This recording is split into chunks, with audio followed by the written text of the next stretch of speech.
Stop whatever you are doing. Look at your hand. Right now. Move your fingers. Feel the texture of your skin. It feels real, doesn't it? It feels biological. Solid.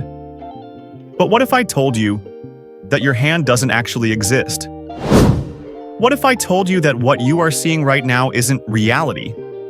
It is a render. Just like in a video game, your eyes are only rendering what is in front of you. And behind you, there is nothing. Just code. Today, I am not going to talk about conspiracy theories. I am going to show you the mathematical and scientific proof that we are living in a simulation. Welcome to the real world, or what's left of it. Think about this. 40 years ago, we had Pong, 2 white rectangles and a dot. That was our simulation.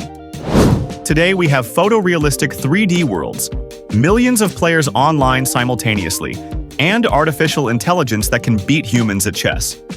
That is only 40 years of progress. Now, imagine where we will be in 10,000 years. Even if technology advances slowly, one day, video games will become indistinguishable from reality. You won't be able to tell the difference. Elon Musk said the odds that we are in base reality, the real physical universe, are 1 in a billions. Why? Because if any civilization anywhere in the universe reaches that level of technology, they will create simulations.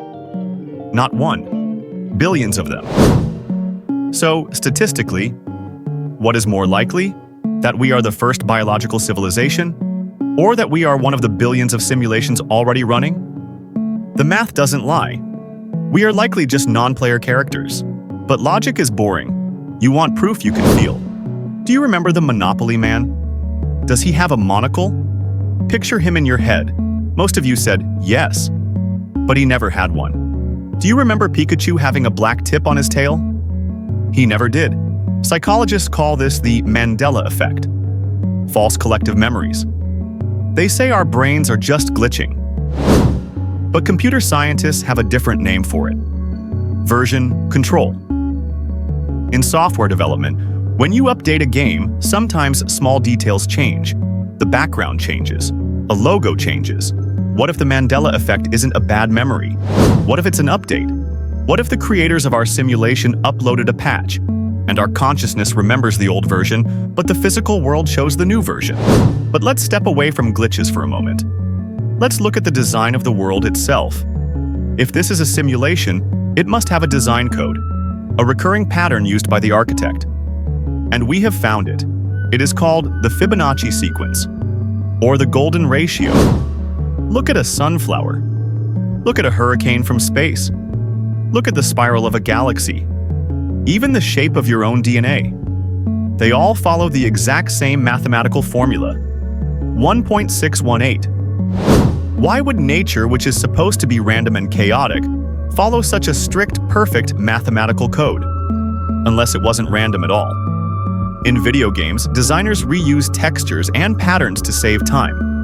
Procedural generation uses math to create trees, mountains, and clouds.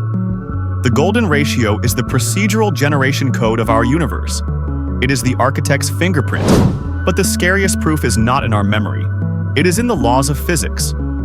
In a video game, like Grand Theft Auto, the computer saves processing power by only rendering what you are looking at.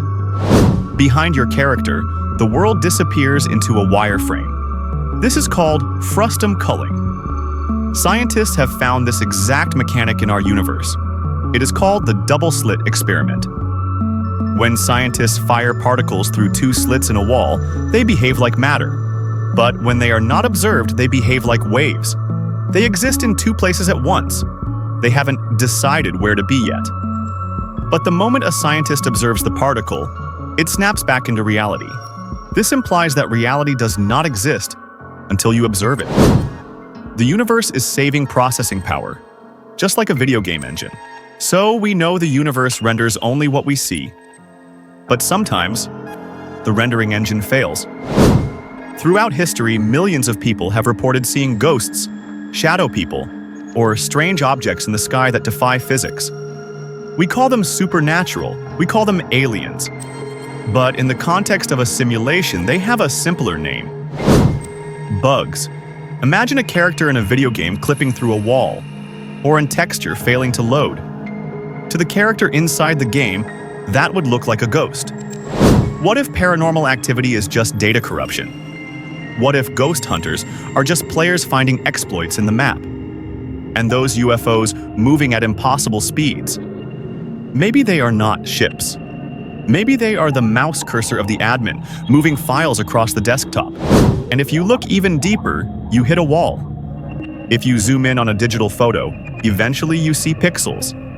If you zoom in on our universe, past the atoms, past the electrons, you hit the Planck length. It is the smallest possible unit of space, a pixel of the universe. Theoretical physicist James Gates found something even crazier inside these pixels. Deep inside the equations of string theory, he found error-correcting computer code. The exact same code we use to run search engines and browsers today. Written into the fabric of our universe is a signature made by someone. So, if we are living in a simulation, that leaves one terrifying question. Who is holding the controller? Who is the admin? Maybe it is our descendants running an ancestor simulation to study history, which means you are just a museum exhibit. Or maybe humanity went extinct long ago, and an AI created this world to remember its creators. And the final proof is staring us in the face. It is us. Look at what humanity is doing right now. We are building the metaverse. We are creating Neuralink to connect our brains to the cloud. We are building AI that can paint, write, and speak like humans. We are obsessed with creating new worlds. If we continue on this path, in 50 years, we will create our own fully immersive simulation. And the creatures inside that simulation will eventually create their own simulation. It is an infinite loop. A simulation inside a simulation inside a simulation. So why do you think you are at the top of the chain? You are likely just layer number 4 billion. But ask yourself, does it matter? When you play a video game, do you quit because it's not real? No, you play harder. You try to get the high score. You explore every corner of the map. Knowing that life is a simulation shouldn't make you depressed. It should make you free. It means the rules can be bent. It means fear is just a line of code.